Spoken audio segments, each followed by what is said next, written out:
Machine کے ذریعے لکڑی کو کاٹتا ہے اور پھر اس کے بعد وہ لکڑیاں زیادہ، اب ظاہری بات ہے وہ لکڑیاں مشین کے جلدی کٹ جائیں گی اور وہ بندہ زیادہ ترقی کرے گا. تو زیادہ ترقی کس نے کی؟ مشین والے نے. تو پھر اس نے استعمال تینوں نے ایک ہی جگہ وقت لگایا، لیکن زیادہ ترقی کس نے کی؟ مشین والے نے. مشین والے نے ترقی کیوں کی؟ اس نے اپنا کام ذہانت سے استعمال کیا. تو جو بندہ ذہانت سے استعمال کرتا ہے وہی بندہ آگے پہنچتا ہے.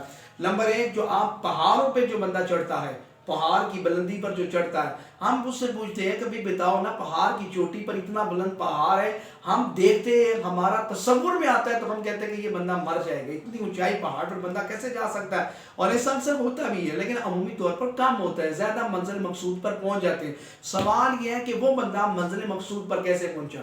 وہ کہتا ہے کہ بھئی جس بندے نے اوپر چڑھنا ہے اس نے پہلے پہاڑ کی طرف بڑی بریک بینی سے دیکھنا ہے اور اس نے وہاں پر ہک لگانی ہے جہاں پر اس کا حق ہے، اور اس کے بعد اس نے ساری توجہ کا مرکز صرف پہاڑ ہی کہ پہاڑ کی بلندی پر چڑھنا. اگر اس کی توجہ کا مرکز گھر والوں بیوی بچوں کی طرف بٹ جائے تو وہ نیچے آ جائے گا، کیونکہ اس کی توجہ تقسیم ہو گئی.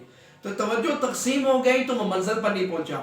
اب وہ مقصود صرف اس پہاڑ کی طرف ہے تو مشکل سے مشکل کام بھی وہ اس منزل پر پہنچ گیا، پہاڑ کے پر پہنچ گیا. تو وہ پہاڑ پر پہنچا اس لیے کہ اس کی توجہ کا مرکز صرف پہاڑ تھا، چیڑا مشکل تھا. تو دنیا میں کوئی بھی مشکل کام ہے ناممکن نہیں ہے اگر توجہ سے کیا جائے. تو آگے وہی بڑھے گا جو ذہانت کے استعمال کرے گا، یکسوئی سے کرے گا. پڑھیں، آپ کہتے ہیں کہ دن کے اندر میں نے 6 گھنٹے پڑھنا ہے، 7 گھنٹے پڑھنا ہے، نہ 6 گھنٹے 3 گھنٹے پڑھیں، آپ 2 گھنٹے یکسوئی کے ساتھ مطالعہ کر لیں، یہ آپ کے لیے کفایت کر جائے گا. مطالعہ کریں، مطالعہ کی کچھ شرائط ہوتی ہیں، آپ بالکل فریش ہو کے مطالعہ کریں. اب آپ کو نیند آ رہی ہے تو آپ نے کتابیں کھولنی ہے. اب جب آپ کا ذہن ہی بالکل ذہن جو آپ کے ذہنی صلاحیت ہے اس وقت صحیح کام بھی کر رہی ہے، آنکھوں میں نیند ہے، آپ مطالعہ کر بھی لیں گے تو آپ کو صحیح سمجھ نہیں آئے گی. مطالعہ کریں بالکل نیند سے فراغت حاصل ہو کر، کھانا پینا کھانے کے بعد. اب یہ کتاب پڑھی ہے اور تھوڑی دیر بعد کھانا شروع کر دیا، ایک کتاب پڑھی تھی پانی پینا شروع کر دیا، ایک کتاب پڑھی ہے بیت الخلاء میں چلے گئے. یہ سارے کاموں سے فراغت حاصل ہو کر مطالعہ کریں. کھانا بھی کھا لیں، پانی بھی پی لیں، فون کرنا ہے فون سن لیں، جس سے واٹس ایپ پہ ایمو سے جس سے بات کرنی سب سے کر کے ان تمام دنیاوی کاموں سے مقاصد سے فارغ ہو کر، جس سے آنا ہے کہیں جانا ہے کہیں ملنا کہیں بات کرنی، تمام چیزوں سے فراغت حاصل کر کے پھر اس کے بعد مطالعہ کریں. پھر اس کے بعد مطالعہ کریں. کوئی واٹس ایپ، کوئی ایمو، کوئی میسج، نہ فون سننا، نہ ان باکس، نہ کسی قسم کا میسج کرنا. آپ کا تعلق کتاب کے ساتھ ہو اور کتاب کا تعلق آپ کے ساتھ ہو. جب آپ نے سارے کاموں سے فراغت حاصل ہو کر مطالعہ کرنا تو مطالعہ آپ کریں گے، پھر آپ کو خود پتہ لگے کہ ہاں میں نے جو مطالعہ کیا ہے مجھے بھی پتہ، آپ کو بھی فائدہ ہوگا، پتہ چلے گا ہاں میرے دماغ میں کوئی چیز بیٹھی ہے. تو دماغ میں بیٹھے گی بھی تب نا جب آپ یکسوئی سے مطالعہ کریں، جب آپ کی توجہ کا مرکز تقسیمات ہو، زاویہ ادھر ہو. جس طرح پہاڑ والا بندہ جو اس کی سوچ کا مرکز دنیا اپنے گھر بھی بچوں کی طرف پہنچ جائے تو وہ اتنا لمبا اتنا اونچا پہاڑ ہے تو وہ اگر سوچ کی تقسیم کرتا ہے کوئی تھوڑا سا پہاڑ کی طرف اور تھوڑا سا سوچ کا دھیان گھر کی طرف، وہ منزل پہ نہیں پہنچے گا، وہ نیچے گر جائے گا، ہاتھ سو جائے گا. کیوں؟ اس لیے کہ توجہ تقسیم ہوگی. تو آپ کا مطالعے کا جو مطالعہ کا وقت ہے اس کے اندر میں اپنی توجہ کو تقسیم نہ کریں.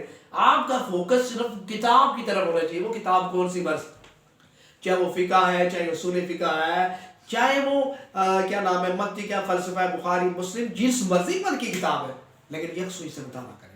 کھانا کھا کر فریش ہو کر سارے کام فراغت حاصل ہو کر مطالعہ کریں. پھر دیکھیں آپ کو عبارت کیوں نہیں آتی یا آپ کو مطالعہ کیوں نہیں آتا، آپ کو یہ باتیں کیوں نہیں سمجھ آتی. سب کچھ آئے گا. دنیا میں کوئی کام ناممکن نہیں ہے، محنت کی جائے تو کوئی ناممکن نہیں ہے. توجہ کی ضرورت ہے، یکسوئی سے مطالعہ کریں. اس کا مطلب یہ ہے جو بندہ سوچتا ہے ذہنی صلاحیتوں کو استعمال کرے، اللہ تعالیٰ خود مدد فرما دیتا ہے. دنیا میں ناکام ناممکن نہیں ہے. جو نحو کے امام ہیں، کیا وہ نحو کے امام جو ہیں وہ کیا نام ہے وہ انسان ہی تھے، وہ ہماری طرح انسان تھے، لیکن انہوں نے اپنی دماغ کو اپنی ذہنی صلاحیتوں کو اتنا اجاگر اتنا استعمال کیا کہ اللہ تعالیٰ نے اتنا حافظہ کھول دیا. ہم نے تو صرف فارمولے یاد کر رہے، لیکن جنہوں نے یہ فارمولے بنائے ہیں ان کی ذہانت کو سلام. تو آپ ان فارمولوں کو صرف سمجھنا ہے. تو سمجھنے میں کیا مشکل ہے؟ یکسوئی سے مطالعہ کریں تو سب کچھ ہو سکتا ہے. اللہ تعالیٰ حضور کے نبی پاک صدقہ یہ میرا میسیج، اس کو اپنی بارگاہ میں قبول و منظور فرما لیں، بے حساب بخشی فرما دیں. اور یہ میرے لیے آپ کے لیے بخت شرجات بن جائے گا جو اس کو سمجھے، اور آپ نے ثواب کے لیے سے اس کو آگے شیئر کریں، کیونکہ یہ مقصد صرف اللہ حضور علیہ السلام کی امت کو فائدہ دینا. اللہ تعالیٰ اس کو اپنی بارگاہ میں قبول و منظور فرمائے. آمین. صلی اللہ علیہ محمد.